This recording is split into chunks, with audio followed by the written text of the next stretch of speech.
Hi friends. I made a video at some point, talk kind of rambling on about things that I was going through. Yes, it is the same exact night. Although I'm not going to post these videos like in succession to each other. In succession, yeah, whatever that word is, you know what I mean. I'm not going to post them side by side because it's probably just a little too much on this topic. Fan is blowing in my face.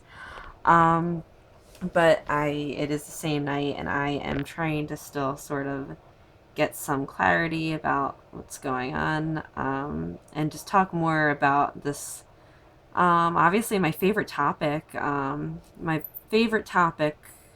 of morbidity of the dark night of the soul, when you realize that you have to redefine your life and you're not exactly everything that you used to think that you were. And it's, that terrifying time in your life. And you know what? I don't even want to use the words dark night of the soul, not in this video, just because I think every human being is touched by this. But when you say the dark night of the soul, it tends to alienate people who may not be on like a certain spiritual path, because it is a very spiritual term. Um, it's it can be religious. It doesn't have to be. It's not for me. It's usually very like spiritual. But anyway, so I'm not even going to actually use that word um because it tends to alienate people.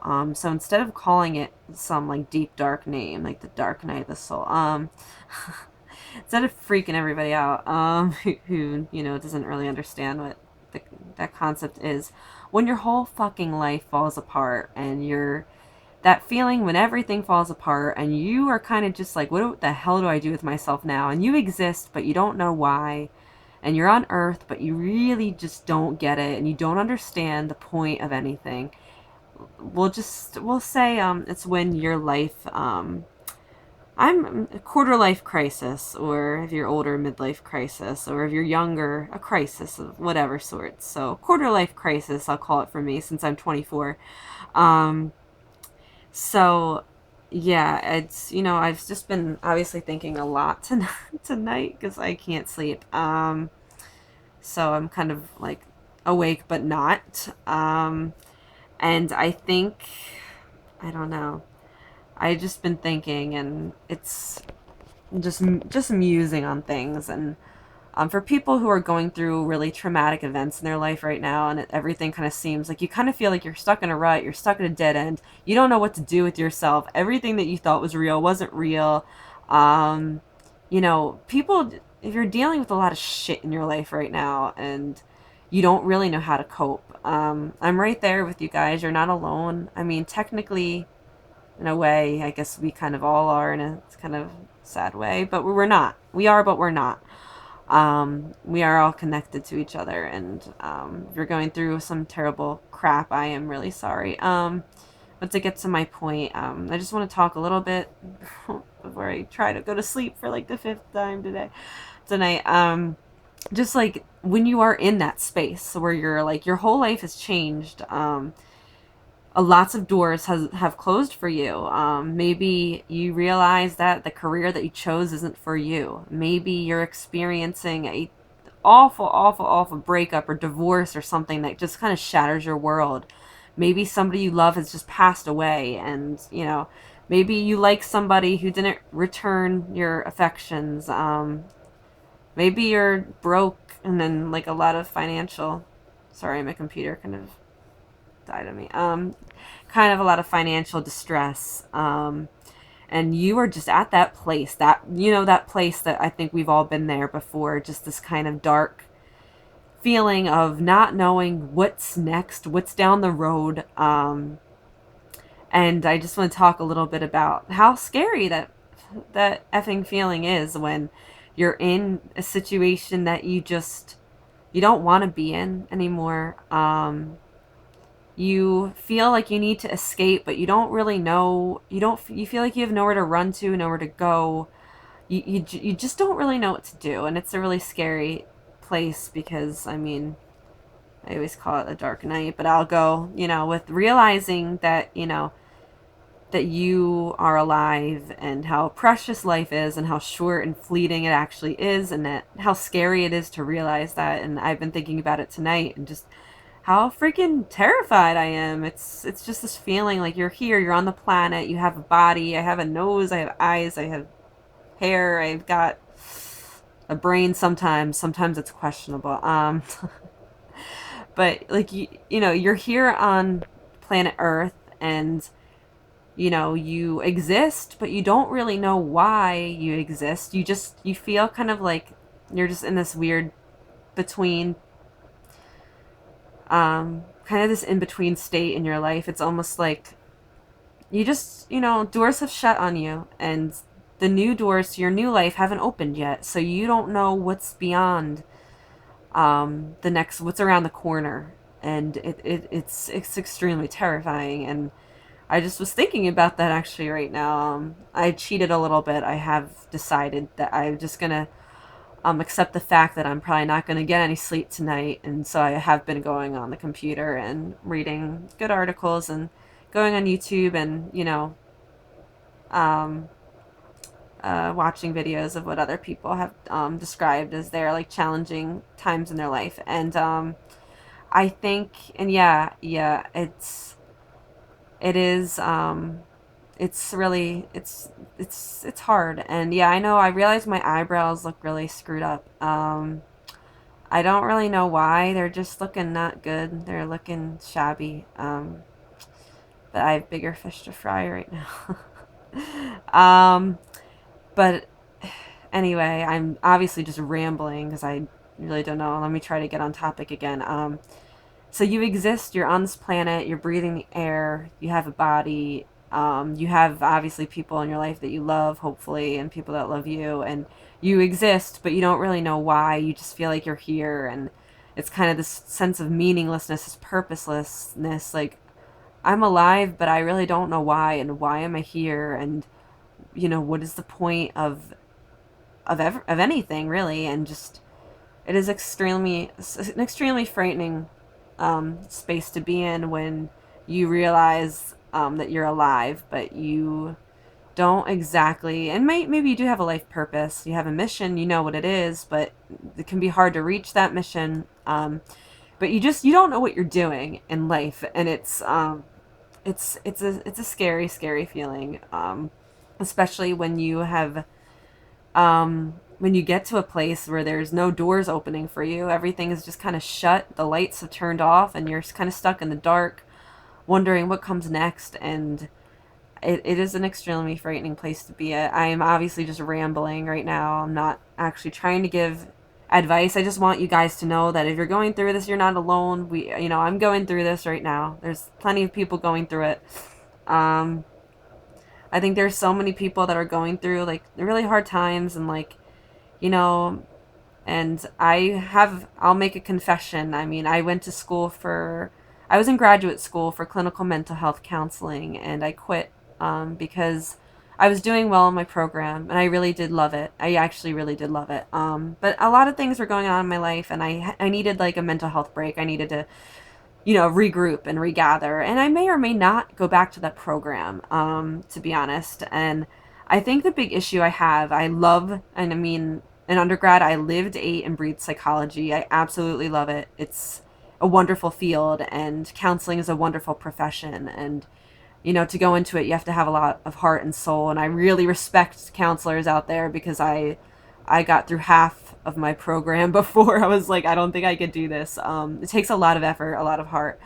And, but the point I'm getting at is I quit because I needed a mental health break. I needed to take some time off to take care of myself and figure out my life before I went back. And I've been thinking about it, and I decided I probably will go for, I do plan to go back for my master's in another field. I don't think that I want to go into counseling, not because I don't think it's wonderful, and not because I don't love it, but because, I feel like sometimes life happens, and, people, and I included in this, are so quick to, want to medicate you and diagnose you and label you as this and that, and, bipolar or borderline or schizophrenic or, whatever the certain label is. And I think that we are so quick to just snap labels on people. And oh, don't get me wrong, I went to school for counseling, so I'm not saying labels are bad all the time, and they help in the mental health field significantly because they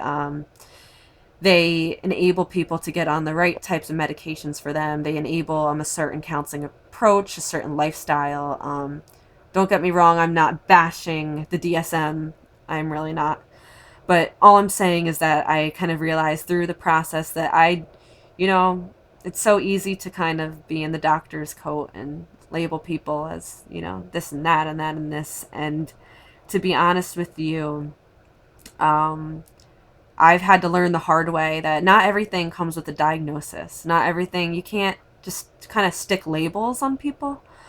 And don't get me wrong, like I said, in the field, it's very, very useful. I'm just talking about life in general. And, I have full respect for the counseling profession and psychology. Don't get me wrong, I'm not bashing it. Full and total 100% respect. But I am just saying, for me personally, is that I cannot see myself, diagnosing people. Because sometimes shitty things happen in life, and it's life, and it's the way that it is. And I decided one of the reasons why I quit my program. There's many reasons why I quit many reasons, mostly because I really needed, I was going through a really tough situation, and I really needed to get my sanity back and get back on track to, being who I actually am. Just kind of get my life in check. But one of the reasons, and I'm confessing this because I don't have anything to hide about it. I would feel very uncomfortable, diagnosing people and labeling people. And like I said, I don't have an issue with it in the field. It's just for me personally, I've, been through some kind of hellish experiences this year, and experiences that, nightmares that I won't go into because they're personal, and I go into some of them a little bit, but I've been through a lot of crap that I wouldn't wish for anybody, not for anybody. Um, but it's not my sob story. But the point I'm trying to make is that, like, oh, okay, yeah, this fan, I need to shut up. The point I'm trying to make is that, you're not as alone. You guys aren't as alone as you might think that you are right now. And, a lot of people who know me and, my friends are very surprised when they've heard um, that, I had to be hospitalized for depression. And, me and my good friend Jessie, she also has a YouTube channel. Her name is under Jessie M. You can check it out if you want. I met her in the hospital. And we became like best friends. And a lot of people who know me are really surprised because I seem like I have it all together on the outside, but um, can't judge a book by its cover. And I, everybody goes through tough shit, and I don't want any of you guys to feel alone out there. And um, there are people who care, and some of the best people in the world have been through hell and back. And if you're going through hell, keep going until you see the light, and just know that, you're special, you're remarkable. There's nobody like you in this world. You're one of a kind. Yes, I don't care what anybody says, you are a special snowflake. And I want you guys to understand that, bad times, they do pass. And I think, again, this is more of like a rambling video again. It's like, I don't know, probably like almost 2 o'clock in the morning by now. So I literally am just like kind of rambling on and on. But the point that I'm trying to make is that I don't have it all together. And people are often surprised by that because I seem like that I do. Everybody goes through times. And my advice, the best of advice that I can give for when you're going through hell, or somebody, just kind of screws you over, is that just try to, like, this is cheesy, but try to, like, love yourself and take care of yourself and do what's best for you. Because people, they come in and out of your life, and some of them teach you lessons, some of them are there to stay, some of them are just like I said, just life lessons, and you kind of have to roll with the punches. And I'm rolling with a lot of punches right now, and I you know, I just want all of you guys to feel like, you know, if you're going through some rough times, you're not all alone, and there's people that want to help you. And I'm going to cut this video off because it's 15 minutes long. I've been rambling about almost nothing for 15 minutes just because I can't sleep. But anyway, I hope you guys have a good week, and I'll probably post these two next, you know, side by side. Why not tomorrow? Maybe I'll do it. But moral of the story is, you know, um, we all go through stuff. And yes, my confession, I had to be hospitalized for depression because it got to that point. And I'm not ashamed to talk about it at all. I'm kind of an open book at this point because life is short and it's not worth, you know, the ego doesn't exist. It's false. So you know, I'm not ashamed to talk about it. And you know, everybody goes through really tough times in their life, and I want you guys to know that if you're going through that, just get help. There's always help available, even if you really feel all alone right now. There's help, and I want you guys just to get help and don't give up. And whatever you do, keep going. I don't care how bad it is. I don't care how much, you know. Well, I do care, of course, I care, but just keep going until you see the sun again. And anyway, oh my god, I gotta turn this off. I could talk to myself forever. But I love you guys, even though I don't know you. I really do. You guys are you're unique human beings. You're special, and you guys should give yourself some props. And I'm gonna make a funny video. I have a really serious video I'm gonna be making soon that is extremely serious. And once I make it, if you want to check it out, you can check it out. But I'm gonna try to make a really funny video in between just to break up the morbidity a little bit. But it's just the place I'm at in my life right now, and I'm sorry. And once I get to be in a better place, I will hopefully be a lot less morbid and more back to being my happy, positive self. So have a good night, guys, or hopefully you guys are sleeping if you're in the Northeast area. Okay, I'm gonna turn this off now because I'm done. Bye.